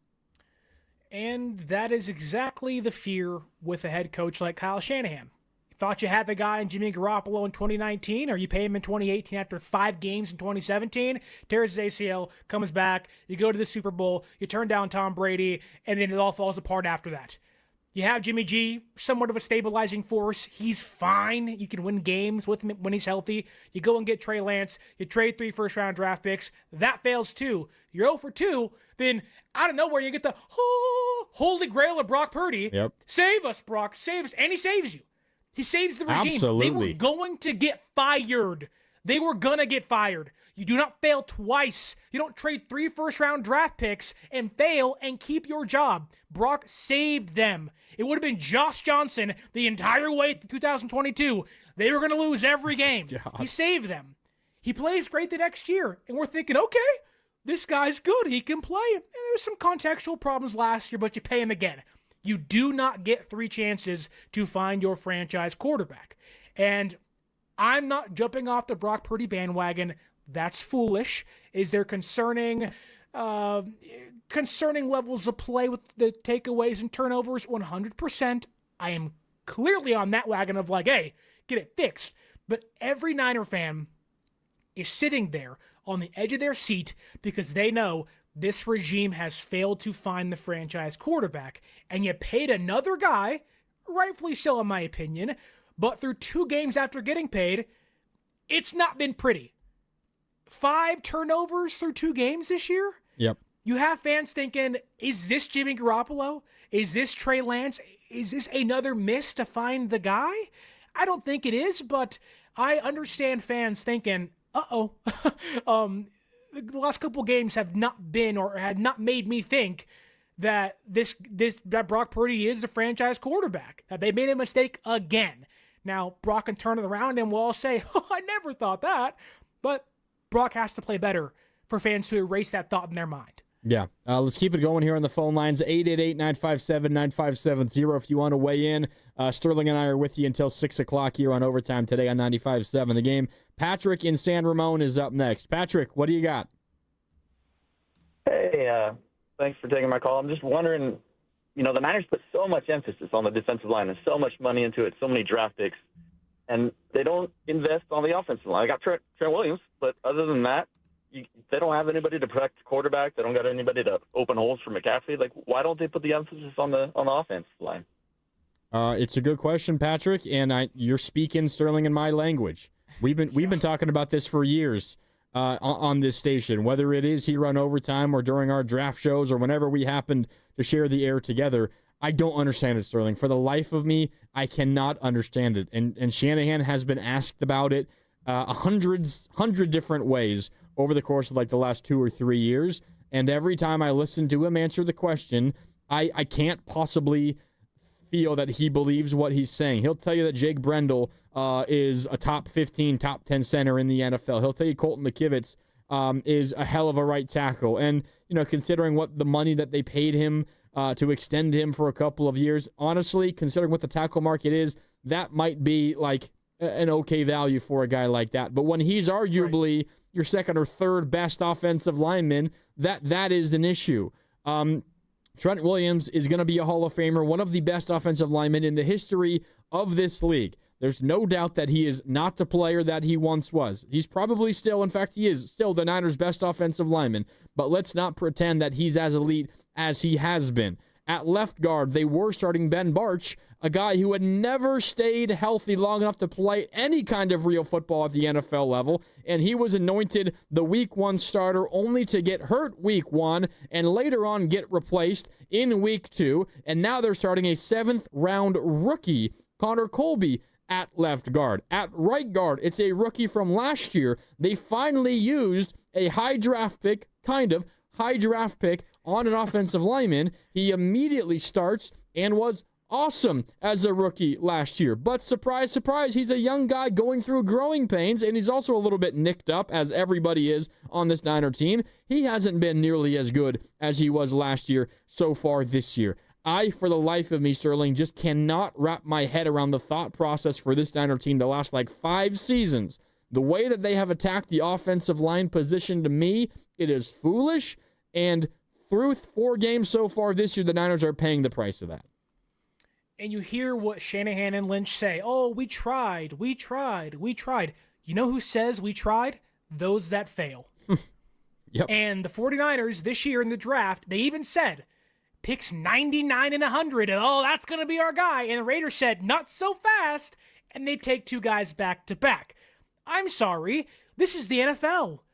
To quote Shasky, this is the NFL! You have to go out there and get the guys you want. If you like a guy, make a trade up. You traded up for Joe Williams in 2017, for C.J. Beathard. You traded up for Trey Lance. You wouldn't trade up for a 3rd-round offensive lineman? They drafted a kicker in the 3rd round, Sterling. And all those things are true. And yet somehow this team is 3-1, but you know what's going to be in the front of every Niner fan's mind? What? They could have been 4-0. They could have won 2 Super Bowls. They could have. And you know who says that? Perennial big game losers. And I believe San Francisco can be big game winners. They have the head coach. They have the defensive coordinator for who knows how long. I don't know. Could be 1 year. Could be 10. Life's crazy. You think you have the quarterback. You have some really good young defensive players. You seemingly have a budding star wide receiver in Pearsall. You love Jawan Jennings, but he may be gone in 1 year's time. You had DeMarcus Robinson for 2 years. You have a future Hall of Fame linebacker, a future Hall of Fame left tackle, a future Hall of Fame tight end. Tell me how many teams that have this much talent lose games like this, that have to go to the front office and say, you failed us. No, you want to pair good teams, great teams, with great front offices. And they've done such a great job finding talent late. That's not the problem. They've found dudes. It's the small losses. Oh, a 3rd-round pick's a bust. Oh, it's Tyrion Davis-Price and Trey Sermon, Danny Gray. They add up over time. And you're seeing San Francisco that has failed to insulate the offensive line. Now they can't run the football for a perennial all-pro talented running back, and they can't protect their quarterback who they paid big money bags in the offseason. Guess what happens? Those teams lose games.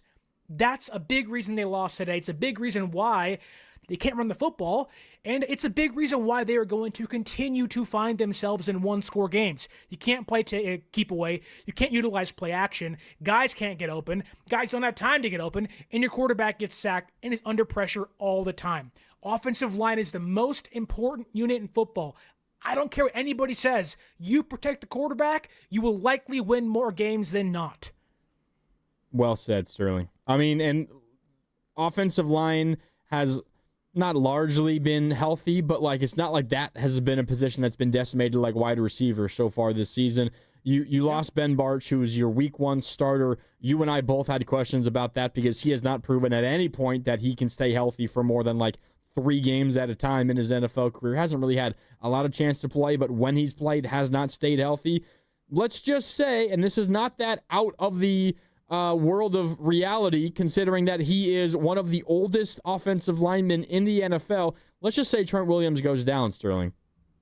Who do you think plays left tackle if Trent Williams goes down? Are we talking about Austin Pleasance?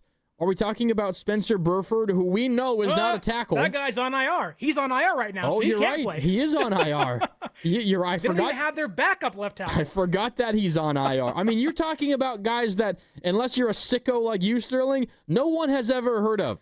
That is one injury away, and an injury away to a guy that is 37 years old. Yeah, you are one snap away, and you always are, mind you. It's football. You're one snap away from Austin Pleasance, who was unemployed for 15 games last year, who is now your backup swing tackle because Burford's hurt.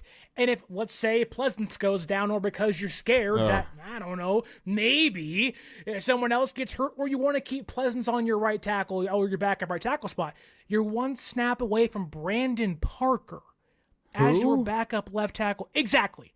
A Raiders offensive lineman who was cut, and their offensive line might be worse than San Francisco's.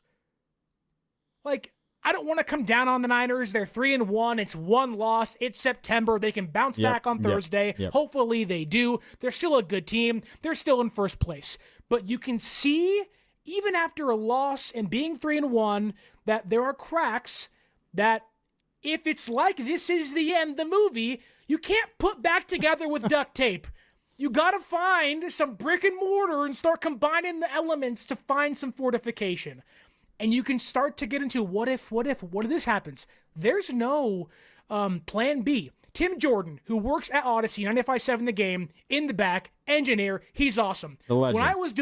When I was doing Warrior games there, he always told me, hey Sterling, the one thing you have to remember is have a place to land the plane. When things go crazy, when the engine starts failing, find a place to land the plane. Can I ask you this, Mark, and the fans listening? Where does San Francisco land the plane right now this season? If things go crazy, and they kind of are as we speak, guys are hurt, the injuries are adding up once again, where do they land the plane? I'll tell you who it should be. Brock Purdy. Can you keep us afloat? Yep. Can you land us in the river, shout out Soli, and save some lives? Can you keep us afloat? That has to be one of the answers to the problems. If Brock can stop turning the ball over, this team will find themselves winning football games that are even ugly like they have been through 4 games this season. Yeah, and you're right. They're 3-1. It's the end of September. There's plenty of football left, and I say that while they're still technically atop the NFC West. Like there's plenty of time to freak out if these issues continue to present themselves. You're talking about, but with that said, you're talking about where to land the plane, and you landed on Brock Purdy, which is a fair answer considering you signed him to, he's making $53 million per year after this year because of the contract that he signed this past offseason. Normally for the 49ers, and maybe you think a lot of this is because of who their quarterback was, and if you think this way now, maybe that says something about how you feel about Brock, but normally the Niners would land the plane, Sterling, by just running the ball. Run the ball 35 times in this game. We're going to shorten this game. We're going to beat you 17-14 today. We're going to beat you 13-12 That's how we're going to win this football game today. It might not be pretty. It might be stressful as hell, but we are going to run the ball. McCaffrey's going to average 5 yards per carry. He's going to score our only 2 touchdowns in this game. It's going to be a 14-play drive that goes 85 yards over the course of 9 minutes, and then it's going to be a 13-play drive that goes 70 yards in 7 minutes. That's what the Niners had done in the past when things aren't great elsewhere. I think back to the 2021 regular, or was that 20? Yeah, the 2021 regular season when things were going terrible for the 49ers, and they managed to sneak all the way into the postseason and go to the NFC Championship game against the Rams. They had to do that with Deebo Samuel just running the ball endlessly for the back half of that season. That's what they have always relied on when things go bad, and we're talking about 4 games in where largely things have gone all right. Like, they're 3-1 through 4 games. This is a positive beginning to the season. I know the way that we feel right now is like the sky is falling, but despite that, they haven't been able to run the football. And when everything else struggles, like, there's going to get a moment where, I mean, the Niners throwing the ball 40 times a game, week in and week out. There's going to come a time where opponents say, you know what, we know what you are now. We don't trust that you can run the ball at all. We're dropping back all their guys into coverage, Brock. Good luck throwing to this crop of wide receivers with Brandon Ayuk not expected back for a while, as John Lynch said earlier today. I am absolutely stunned at this team's inability to run the football, and that feels like the biggest red flag to me because that has always been their safety blanket. I've done the numbers. I've done the analytics, Mark. The Niners in passing attempts per game this year. Week 1, they had 35 at Seattle. Yep. Week 2, 39 at New Orleans. Yep. Week 3, 41 against the Cardinals. Yep. And then today, they had 38 from Brock Purdy. That is the 4th most passing attempts per game in the NFL. Are the others all bad teams who are losing early? You talk about the Saints, the Panthers, the Jaguars, the Bengals. They're all in there. Bad teams that are down by a lot early in football games. Whereas San Francisco has won 3 one-score games and lost a one-score game this season, that being today against Jacksonville. Okay, so let's go back in the past. Last year wasn't a great year for San Francisco. Guess what? They averaged 31.4 passing attempts per game. That ranked still 23rd in football. It wasn't 4th in football. Now, things change. Guys get hurt. The NFL season is tricky. Games, those numbers will change as the year goes on. 2023, though, they passed the football 30 times. They were in the Super Bowl that year, 30 times per game. Yep. That ranked 30th in the NFL. Go back 2022, NFC Championship game. Brock comes in and relieves Jimmy Garoppolo against the Dolphins. They passed the football 29.5 times per game, 27th in the NFL. 2021, 29.4 times per game. That ranks 31st in the NFL. 2020, 35.6 times per game. That ranks 16th. And then 2019, 28.2 times. That ranks 31st. When this team is running on all cylinders, which is really hard to do in the National Football League, they are passing the football at basically a 30 pass attempt clip per game. 2023, 30 times. 2022, 30 times. 2021, 30 times. 2019, 28 times. Yet this year, 35, 39, 41, 38. They're passing the football 10 times more than they should because they can't run the football. That's a problem. It's unsustainable. Your offense is acting like it's a bad team because it's been a bad offense. They're averaging 20 points a game with these guys. Yeah. It's inexcusable. It's one thing if you're Joe Burrow and you're throwing to Jamar Chase and T. Higgins. Like, I want my teams throwing the ball 35 times. Yeah. Those are my receivers and quarterbacks. Screen. But this is a Niner team. This is what's absurd.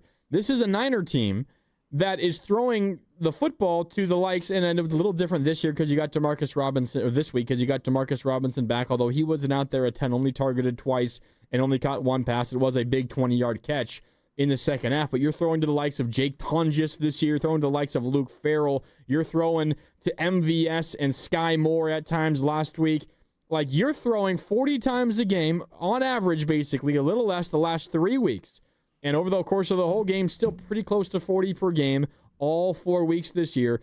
And it's not like you've got elite guys that you're trusting to throw the ball to. And it's a backup quarterback that's in the game doing 2 of them. Not to knock on Mac at all. He was very, very good in his 2 starts.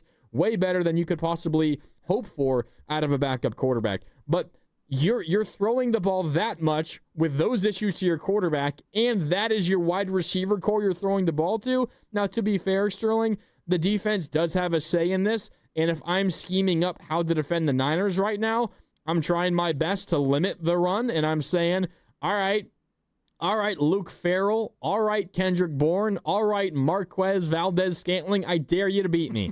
I dare you to beat me through the air right now. So that, I'm sure, is part of it, but the Niners have really, under Kyle Shanahan, the Niners have really never been able they've never not been able to run the ball like they have through 4 games so far this year. And if we're taking stock of the things that are most concerning for me about this team and what I think might keep them from going where they want to, it is squarely the combination of the offensive line and the run game. Like that for me is loads more worrisome than almost anything else happening on this team right now. And I think most fans would say they trust Brock when he drops back more than previous quarterbacks in the year 2019, yes. In the year 2021. You don't mind Brock dropping back because you believe in his ability to make a play. If Brock was dropping back 31 times a game, 33 times a game, I wouldn't care. It's the fact is it's 38, 41, 39, 35. Like, we have known Kyle. Even he wants to run the football.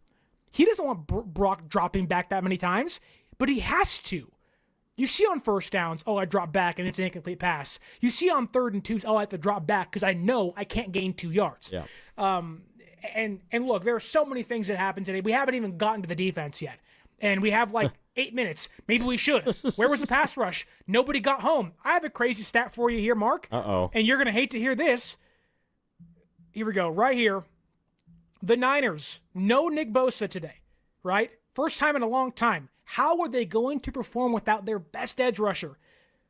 Their defense had no sacks against an offensive line that is terrible. Walker Little, the Jaguars' left tackle, stinks. Their right tackle got hurt in the game, and they still couldn't get pressure, okay? No sacks, no quarterback hits. It's the first time in a game the Niners have not had a sack since September 20th, 2015. Wow. Really?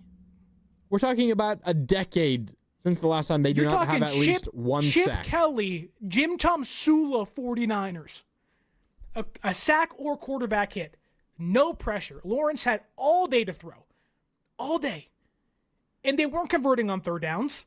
The run defense, outside of one bad run, wasn't great, but it was bend, don't break. But you still look up, and the defense only allowed 19 points. Special teams gave up 7. The defense gave up 19 points, and one of them came off a turnover where the Jaguars were already across midfield. Like, all of that, and still the defense, I thought, played themselves a pretty decent game. Yes, I thought the defense deserved to win the game today. The defense played great in that second half. They were lights out.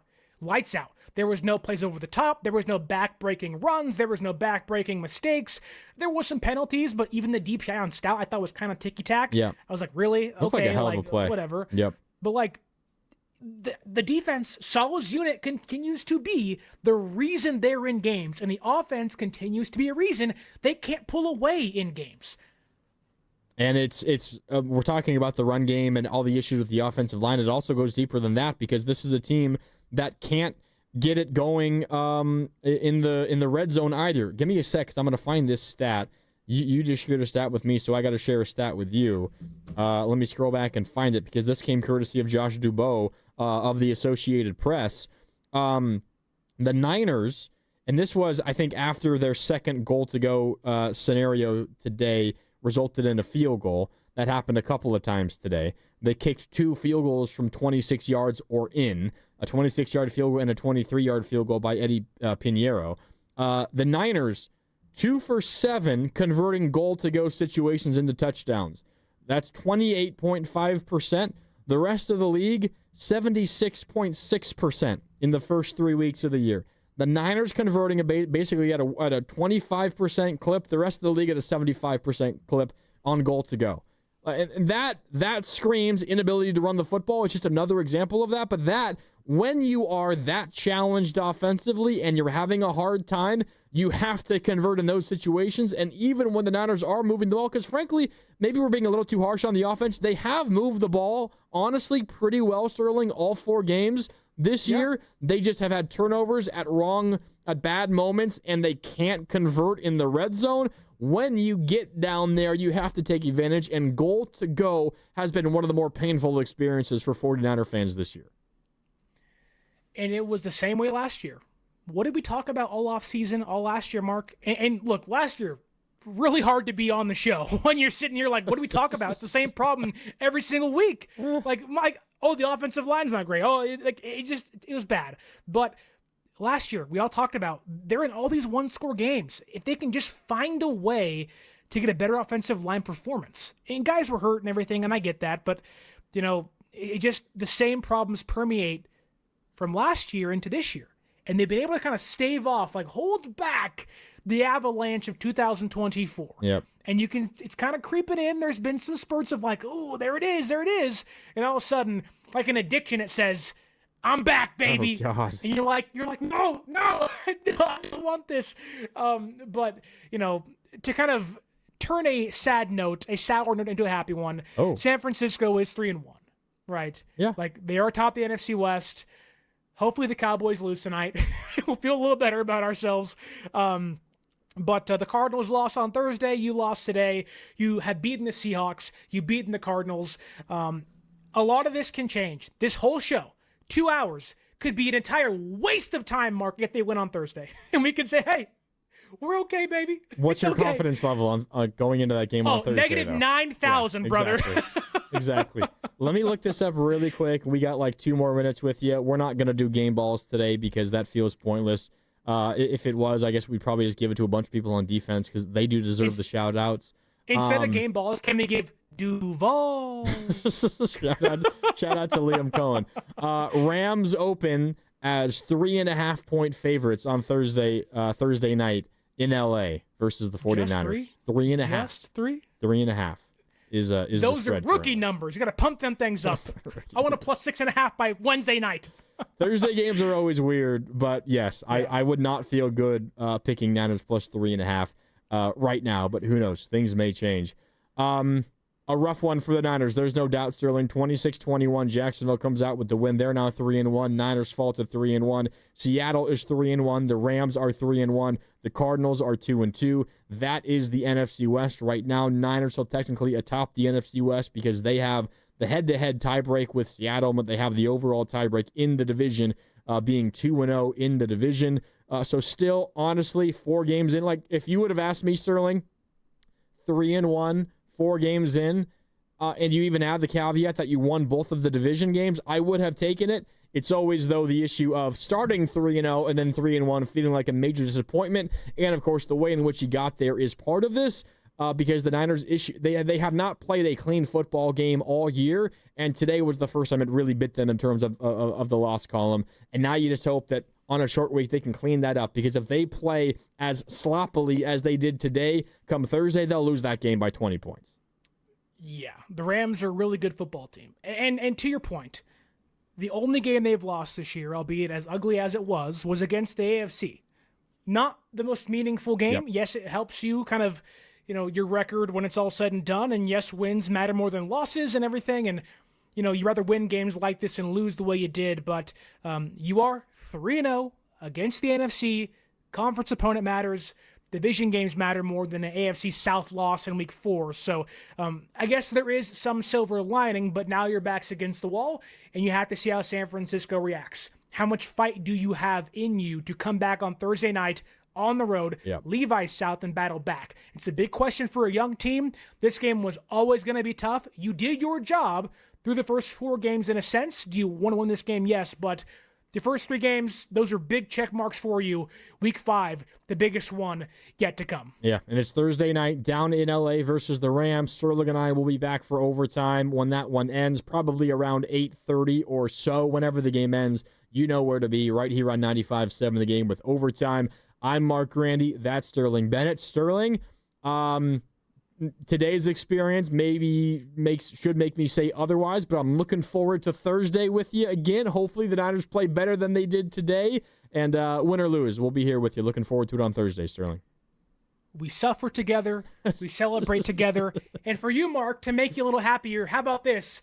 Last night, Oregon went and beat Penn State, so a resounding Go Ducks for our friend Mark Grant. Yes, it was not a terrible weekend because at least my college football Saturday was a whole lot better than my NFL Sunday. There's no doubt. That's Sterling Bennett. For our guys behind the glass, Cam Williams and Steven Risotto, I'm Mark Grandy signing off. Thanks for tuning in, everybody. Shout out to the callers and to the texters and to the YouTube chat. Bright and early tomorrow morning. You're not going to want to miss the morning roast at 6 a.m. Steiny and Guru at 10 and Willard and Dibs at 2. And Sterling and I will be back for overtime come Thursday night after Thursday night football. Thanks so much for tuning in. Have a good night. Hey, it's Willard and Dibs for Safeway. Enjoy these amazing deals.